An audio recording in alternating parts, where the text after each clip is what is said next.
Question de Prince qui nous dit « Nous sommes plusieurs copropriétaires à demander à surélever notre petit immeuble, mais nous sommes bloqués. Bloqués par quoi? Par des refus d'autres propriétaires. Y a-t-il une loi qui puisse nous aider à passer outre et à bien le faire? Nous en avons assez des conflits. » Ça, c'est ce que nous dit Prince. Oui, alors il est dans la copropriété et quand on achète dans une copropriété, c'est la règle de la majorité qui l'emporte. C'est une petite démocratie, la copropriété.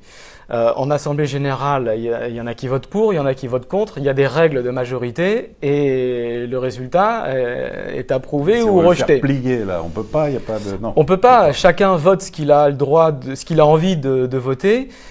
Pour cette question particulière, une surélévation se vote à la majorité de l'article 26, c'est-à-dire les 2/3. Et celui qui habite au dernier étage, est-ce qu'il n'est pas prioritaire? Alors, voilà, la surélévation se vote à la majorité de l'article 26, mais dans les zones urbaines denses, ça se vote à la majorité de l'article 25, c'est-à-dire 50% des copropriétaires.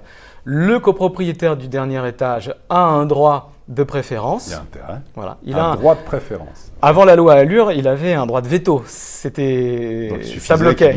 Ça bloquait. Là maintenant, il a un droit de préférence. Donc, s'il y a une cession du droit à construire, le copropriétaire du dernier étage a la priorité.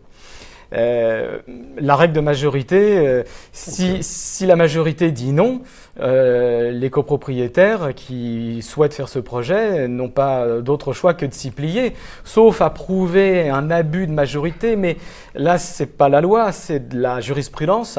Et l'abus de majorité, prouver que la copropriété a commis un abus de majorité en refusant une surélévation, ça me paraît impossible. Bon, on peut dire à Prince, hein, c'est mal barré votre affaire. Hein, faut acheter dans un pavillon.